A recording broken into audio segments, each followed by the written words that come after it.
اعوذ باللہ من الشیطان اللعین الرجیم بسم اللہ الرحمن الرحیم الحمد للہ رب العالمین بارئ الخلائق اجمعین الصلاۃ والسلام علی سید الانبیاء والمرسلین وعلی آلہ الطیبین الطاہرین المعصومین اما بعد۔ قرآن مجید اور نہج البلاغہ کے عنوان سے ہمارا یہ ایک سلسلہ گفتگو جاری ہے۔ آج کا یہ سیشن جناب برادر محترم رضا حسین رحیم کے گھر میں منعقد ہو رہا ہے، تو ہم دعا کرتے ہیں پروردگار اس گھر میں برکتوں کا نزول فرمائے، رضا بھائی کے زندگی میں، بچوں کی زندگیوں میں، سوچوں میں اور مال میں برکتیں عطا فرمائے۔ کریم اللہ اس گھر سے ہر قسم کی پریشانی اور مشکلوں کو دور رکھے اور ان کی حاجات شرعیہ کو پورا فرمائے، اور ان کے تمام مرحومین بالخصوص ان کے والدین پروردگار ان کے درجات بلند فرمائے۔ اور آج ہی کے سیشن الحمدللہ آپ کے سیشن کو بھی جو اہمیت مل رہی ہے اس حوالے سے ٹیوزڈے کو بھی آپ سے دعاؤں کی التماس کا ایک سلسلہ ہوتا ہے۔ بالخصوص ہمارے برادر محترم غلام شبیر اوان صاحب کی طبیعت ناساز ہے، ان کا آپریشن ہوا ہے، دعا ہے پروردگار ان کو شفا عاجلہ و کاملہ عطا فرمائے۔ اور جناب برادر محترم سید کامران نقوی صاحب کی والدہ گرامی ہسپتال میں ہیں، پروردگار ان کو شفا عاجلہ و کاملہ عطا فرمائے۔ دیگر جن جن مومنین نے ہمارے ذمہ دعا سپرد کی ہے پروردگار ان کو شفا عاجلہ و کاملہ عطا فرمائے اور سب کی دعائیں پوری فرمائے۔ کریم اللہ ہمیں کلام امیر المؤمنین سے مزید محبت و الفت عطا فرمائے اور اس کلام سے زندگیوں کو سنوارنے کی رہنمائیاں عطا فرمائے۔ دعاؤں کی قبولیت کے لیے ایک دفعہ صلوات پڑھ لیجیے محمد۔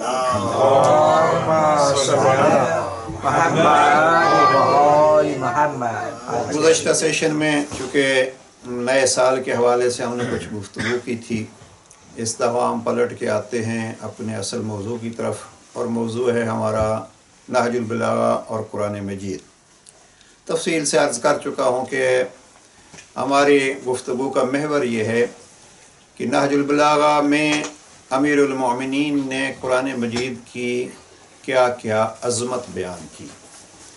اب بعض جملات میں عرض کر چکا ہوں، بس اس پر اکتفا کرتے ہیں کہ قرآن کی حقیقی تعریف وہی ذات گرامی بتلا سکتی ہے جس کے لیے پیغمبر نے فرمایا تھا علی مع القرآن والقرآن مع علی۔ اب اس سے بڑھ کے ہمارے پاس کوئی ثبوت نہیں ہے کہ اگر کسی کو قرآن سیکھنا ہے، قرآن جاننا ہے تو وہ دروازہ علی پہ آئے۔ البتہ اس کی تصحیح کرتا جاؤں، میں اکثر یہ کہہ جاتا ہوں دروازہ علی پہ آئے، یہ دروازہ علی ایک جملہ ہے، حقیقت میں یہ ہے کہ یہ دروازہ نبی ہے، اس لیے کہ اگر اس حدیث کو ہم دیکھیں انا دار الحکمت و علی بابھا، یہ علی باب ہے کس کا؟ وہ جس گھر کا نام ہے مصطفیٰ، اس گھر کے در کا نام ہے علی۔ تو یہ دروازہ علی حقیقت میں خود امیر المومنین دروازہ ہیں نبی مصطفیٰ کے۔ تو بہرحال قرآن مجید کو اسی ذات گرامی سے سیکھا جا سکتا ہے۔ اور دوسرا پہلو تھا کہ عظمتوں کے ساتھ ساتھ کہاں کہاں جناب امیر علیہ السلام نے قرآن مجید کی آیات کو بطور تفسیر یا بطور شاہد پیش کیا ہے۔ پھر تفسیر کی جب بات آتی ہے تو تفسیر مفصل بھی تھی، تفسیر مختصر بھی تھی، جملات بعض عرض کر چکا ہوں، حوالے پیش کر چکا ہوں۔ اب جو بحث ہماری جاری ہے وہ یہ ہے کہ جناب امیر علیہ السلام نے تعلیمات قرآن کو اپنی زندگی میں اپنایا بھی اور بتایا بھی۔ یہ ہے آج کے سیشن کی ابتدا کہ قرآن مجید کے متعلق جناب امیر المؤمنین علیہ السلام نے عمل کر کے دکھایا بھی اور اس کے متعلق بتلایا بھی۔ زندگی امیر المؤمنین کو ہم دیکھیں تو وہ حقیقت میں قرآن مجید کی تعلیمات کا اتم نمونہ ہے، مکمل نمونہ ہے۔ اور اگر تعلیمات و فرامین جناب امیر علیہ السلام کو دیکھیں تو وہ بھی قرآن مجید کی مکمل تعلیمات کا آئینہ ہے۔ اس سیشن میں ایک پوائنٹ آپ حضرات کی، آپ برادران بزرگان کی، عزیزان کی خدمت میں عرض کرنا چاہتا ہوں، وہ یہ کہ ذرا ایک ٹیسٹ بھی ہو جائے، آپ اپنا ٹیسٹ لے لیں، اور وہ یہ ہے کہ اگر ہم سے پوچھا جائے علی اتنے شجاع، اتنے بہادر، کیا علی نے ہمیں کسی چیز سے ڈرایا بھی ہے یا نہیں؟ یعنی آپ یہ کہیے کہ انسان جو نیکیوں کی راہ پہ جانا چاہتا ہے، کیا اس کے لیے آسان کروں، اس کے لیے سخت ترین دشمن کا نام کیا ہے؟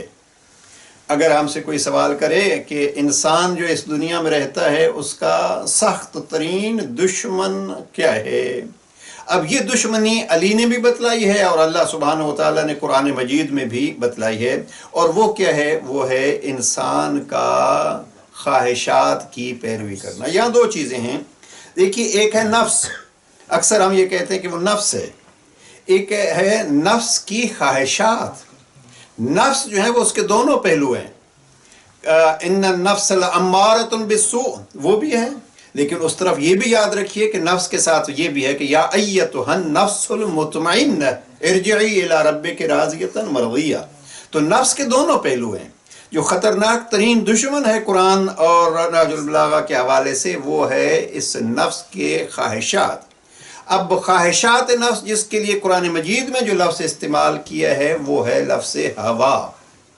اب یہ لفظ ہوا، ہم آج گفتگو اسی پہ ہوگی کہ یہ کتنا سخت دشمن ہے۔ کس سے ہم نے پوچھنا ہے؟ اللہ سے پوچھنا ہے، جو کہتے ہیں انسان انا للہ و انا الیہ راجعون، تجھے ہم نے ہی بھیجا ہے، تو نے ہماری ہی طرف پلٹ کے آنا ہے۔ مفہوم جو ہے انا للہ، انسان خود کہہ رہا ہے، یعنی انسان سے اللہ کہلوا رہا ہے کہ انسان یہ کہتا رہے کہ مجھے اللہ ہی نے بھیجا ہے اور مجھے اللہ ہی کی طرف پلٹ کے جانا ہے۔ اب اس دورانیے میں اللہ ہی بتلا رہا ہے کہ خبردار انسان، تیرے لیے سخت ترین دشمن کیا ہے اور کون ہے، چونکہ وضاحت میں زیادہ نہیں جا سکتے۔ اب اسی طریقے پہ امیر المومنین سے پوچھیں گے کہ یا علی آپ بتلائیے کہ سخت ترین دشمن کون ہے، تو علی امیر المومنین بھی وہی بتلاتے ہیں جو اللہ کی کتاب بتلاتی ہے، اور اسی پہ ہماری گفتگو ہوگی۔ پھر اس میں یہ ہوگا کہ اس کا علاج کیا ہے، اس کا خطرہ کیا ہے، اور اس خطرے سے بچنے کا طریقہ کیا ہے۔ اب خطرہ اس کا کتنا ہے؟ اس کے خطرات کے لیے اگر آپ قرآن مجید کی آیات کو دیکھیں گے تو قرآن مجید میں 2 دفعہ یہ آیت تکرار ہوئی ہے، الہہ ہوا۔ کچھ بندے ایسے ہیں جن بندوں نے اپنی خواہشات کو، ہوا کو، خواہشات کو، اب تفصیل میں نہیں جا سکتا۔ ہوا لفظ جو ہے وہ اس کے لیے 2 معنی کیے ہیں اہل لغت نے۔ قرآن مجید کے جو لغت حل کرنے والے ہیں وہ کہتے ہیں ہوا یا خالی کے معنی میں ہے یا گرنے والی چیز کے معنی میں ہے۔ ہوا یعنی وہ جو گری ہوئی چیز ہو، جو پستی کی طرف جا رہی ہو۔ بعض نے بڑی خوبصورت مثال دی ہے کہ عرب یہ لفظ ہوا استعمال کرتے ہیں، ہوت العقاب، جب عقاب اور ایگل، یہ شکاری باز، جب کسی پرندے کے شکار کے لیے اڑتا ہے تو شروع میں وہ اوپر اس کی پرواز ہوتی ہے۔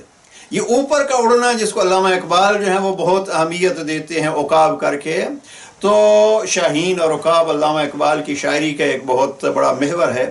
یہ الگ لفظ ہے اس کے لیے، پرواز ہے یہ، لیکن جب وہ شکار پہ جھپٹتا ہے اور اتنی بلندی پہ پہنچ کے تیزی سے نیچے کی طرف آتا ہے تو اس کے نیچے آنے کو عرب جو ہے وہ کہتے ہیں ہوا، یہ نہیں گویا گر رہا ہے، ساکت ہو رہا ہے۔ تو یہ زیادہ معنی جو ہے وہ انسان اگر انسانیت کے مقام سے گرتا ہے تو اس کے لیے لفظ ہوا استعمال ہوا ہے۔